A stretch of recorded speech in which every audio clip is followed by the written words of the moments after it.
plenty of history, and I've given you a bit of it. Okay. So I would like to give you out. And this guy is going to Charlie. Okay. My name is Maya. Africa, so we have to go. See, we're from Kobena Akon. Nice to meet you. Nice to meet you too.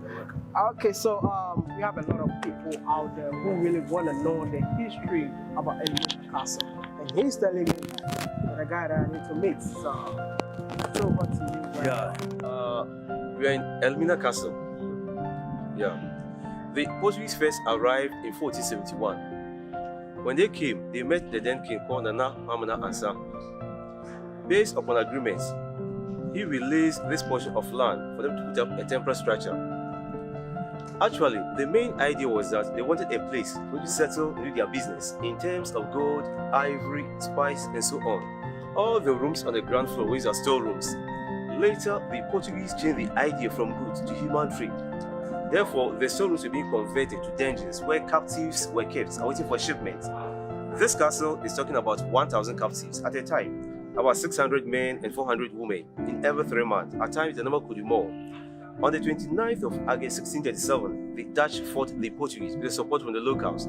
They took over the castle. Among the Europeans, the Dutch spent longer time over here, 235 years. In 1872, the castle was no more important to the Dutch. They were leaving.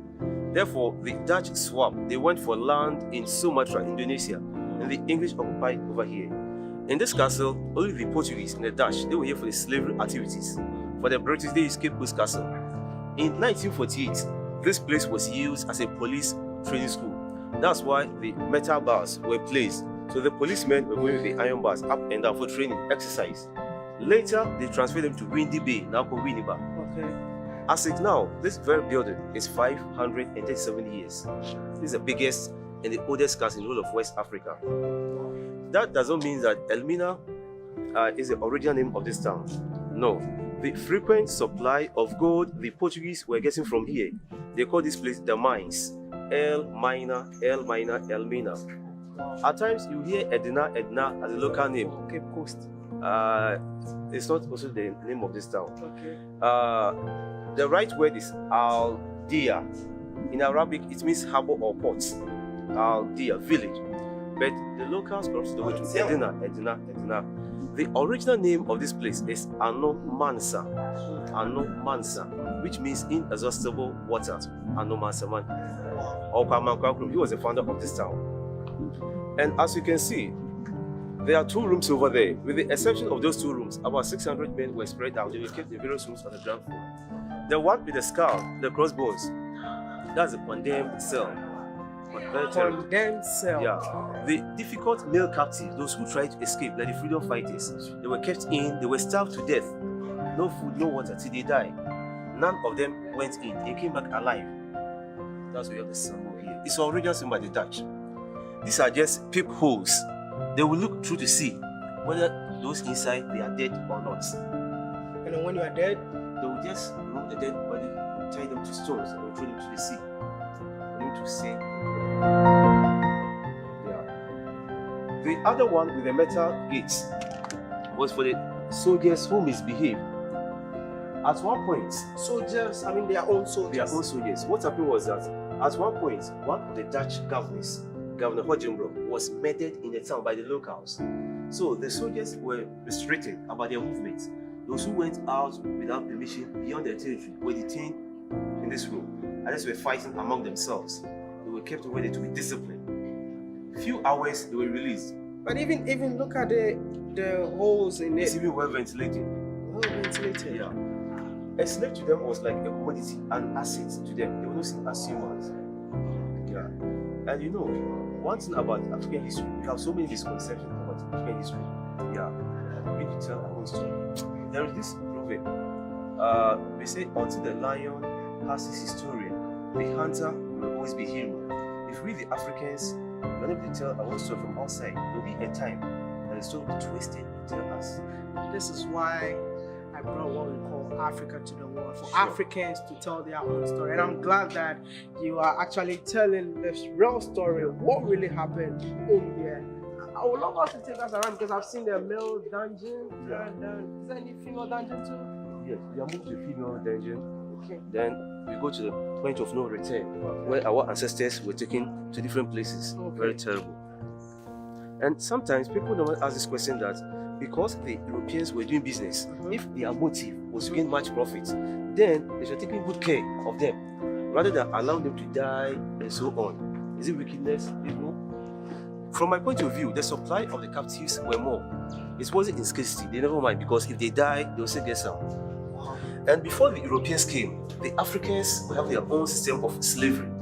That was domestic type of slavery, or commonly known as an indentured servant, like a free man. A person who has the opportunity to own property, marry and give birth. Unlike the chattel slavery by the Europeans, were different assets altogether. So captives of wars were given out as slaves. Okay. Criminals, thieves, debtors were sold out as slaves. Some towns and villages were raided by the Europeans. Some chiefs collaborated to exchange of their servants. But my question is, let's ask ourselves frankly, has it really stopped as of now? You think slavery is still going on? It's still going on a different dimension. For me, I think the slavery that is going on is like a worker, someone works the entire day and you give him $100 a month. That's slavery too. What nice slavery. So where are we now? Now we are in the female section. You know, the coastline of West Africa were termed as a white man's grave. So the Europeans never came along with their families. Only men were here. Some of the officers were sexually abusing the women in this castle. The governor would stand at the top, that's the balcony. He would then order the soldiers to open the doors for the women to be assembled here. He would look through, then he would make his choice. We have this metal ball here, cannonball. Initially, we used to have many of this. They were changed through them. The women who were difficult, those who were resistant to be raped by the soldiers, the chains within the cannonballs would be tied around their legs. No food, no water. Whether raining or shining, they'll be here. Till the time they'll give up. They did that just to put fear in them, to breaking down their spirits. When the ships had arrived, some women were likely seen to be pregnant. They were separated. Houses were built in the town for the pregnant ones. They were stated to give birth. Later, the children were brought back to the castle to be educated as the new officers. Their mothers remained here as cooks to the castle, domestic workers to the castle. In 1637, some of the Dutch officers moved to the town. They customarily married the women over there and they had children with them. That's why along the coastal zones, we have so many Europeans' names over here. Van Dyke, Van der Poy, Vroom, De Geer, Duncan, Frespa, and the light color skin, or the mixed blood Africans. They are very good over here. Don't forget, it brought about disunity among the Africans and the Africans themselves. People were looking down upon their fellow Africans, divide, conquer, and rule. There was a program held in this room. Last 4 years, people volunteered to sleep in this room for one night. They just want to experience how our ancestors went through reenactment of the slavery. They volunteered online. Some from US, UK, Nigeria, they were all blacks.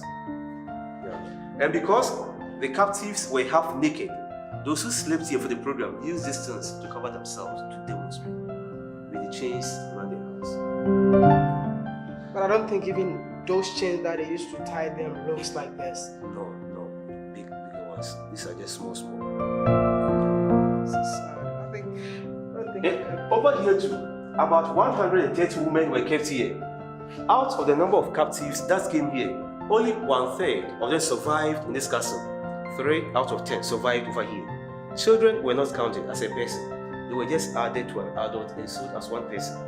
The concentration was not on the children, rather with the adult, but mistakenly, some of the people were captured while some of the babies in their back. In this castle, we are talking of 1,000 captives in every 3 months. In 1 year, we have about 4,000 captives. And the slave trade lasted for almost 400 years. Those who died in their various forests were not counted. So a lot. In Ghana alone, the Europeans built about 40 forts and castles along the coastal zones, from Kite to Azin. There is a similar one in Senegal, the Gorée Island. Zanzibar, in Tanzania. Vidal Fort in Benin. 2 in Nigeria, Badagry and Calabar State. Fort Jesus in Kenya. And a lot. Into the Fort Jesus in Kenya too. Looking at the thickness of the wall, the size of the wall, there's no way you can escape. None of the captives escaped over here. None of them escaped. This place was dungeon. I've seen another extra one. We are moving through some of the dangers, especially the largest danger for the female captives. There is a strong stench in that room. Yeah. We could have used chemicals to clean that place, but don't forget this history. We have to maintain the originality of this place. That's why we have the stench here. About 150 women were kept here for 1 month, 2 months, or 3 months. They are staying in their various rooms. Depends on the arrival of the ships, how often the ships will come. Buckets were placed at various corners where they were expected for them to ease themselves in those buckets. Not all the captives were from Ghana. The mode of transportation as at that time was by foot. Those who made it here were very weak. During their second month of staying in their various rooms, some of them could not walk from the middle of the dungeon to where the buckets were placed. Therefore, they did everything on the floor. Feces, urine, vomiting, blood, and they slept in it. There were no mats for them. That's the original floor they slept on. All the big entrances were closed with metal gates. The air from the small doors was not enough for those at the back. That was the other source of ventilation to them. It was even connected to a magazine. They were keeping their guns, gunpowder, chemicals in that room. If there is a leakage over there, accidental, the scent just moves straight here, polluted the air and killed them. The dead ones, as I said, were tied to stones and thrown into the sea. All the flowers at the back by our brothers and sisters from the diaspora in the memory of those who died over here. We are now moving to the point of no return. It's very terrible. I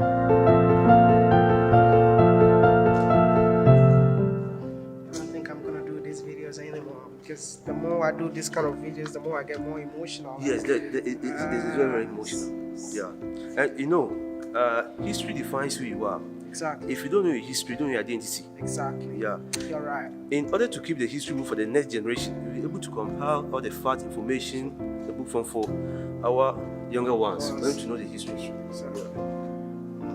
Because some of the literature books that we read are from the side of the Europeans. Yes, yeah. We need So to we write need to our story. write our own story. Yes. When the ships had arrived, the strong women, those who survived through all that brutalities, they went to pass here to the point of no return. Pass here. Yes, there were steps over there. The room is very dark. That's the nature of the room. It's very dark.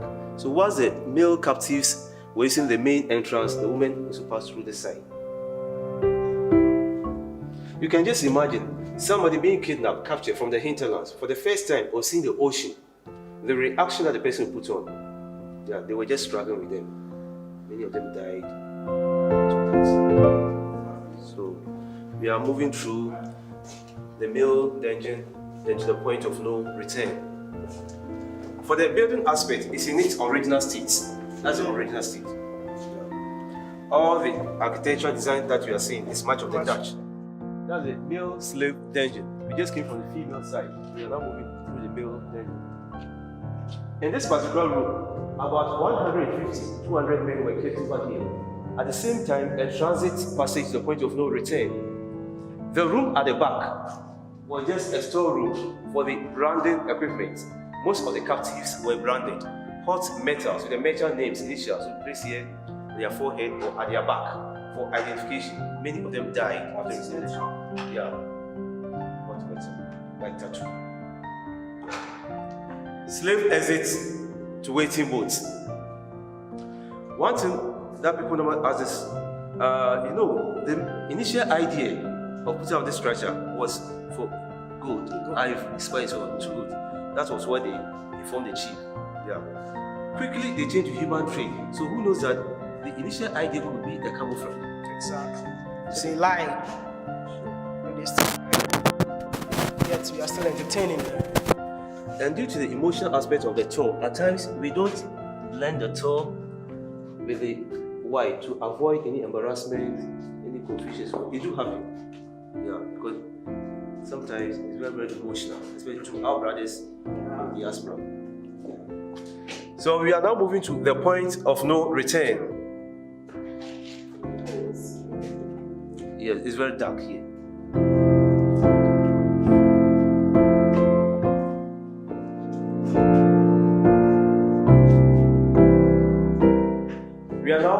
of no return. This is a gate of no return.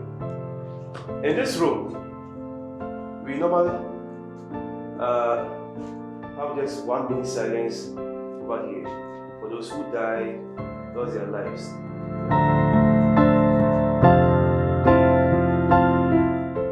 May the souls for departed ones rest in peace. We believe that there are spirits around, so the bottles of wine, the schnapps, and so on.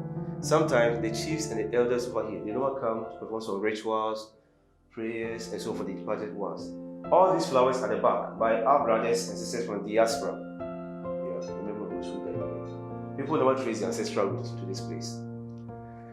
In this room, many of the captives, they broke down in tears over here, went bitter because seeing their parents and other relatives were far from realization. Through these gates, some of them were sent to Americas, West Indies, some part of Europe for them to work in their various mines, plantations, and cotton farms.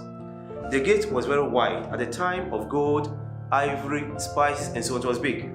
Later, when they changed the idea to human trade, they narrowed the gate to restrict movement. And about 5 or 10 people were chained to each other. They were moving on the sideways like this. The seawater was closer by then. Now it has receded. The ships will be at the shore before they will bring smaller boats to convey the captives into. Looking at the small size of the gate, by the time they will be here for 1, 2, or 3 months, they will just lose weight.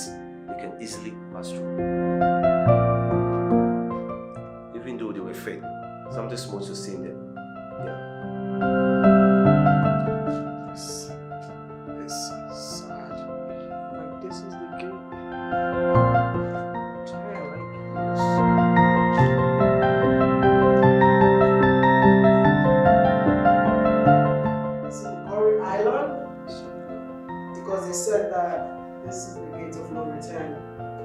That is why His Excellency Akufo-Addo decided to make this year as the year of return. I've returned, even though I'm not in the diaspora, but I just entered and just returned. It's about time you also accept the fact that your ancestors were from here. I'm not telling you that all of you are from Ghana, but try as much as possible to know your roots. Check the DNA, ancestral DNA, get to know which part of Africa are you from. And whenever you have, when you check and you know that you're from Ghana, make sure you return to this place and let them know that they said it's the way of no return.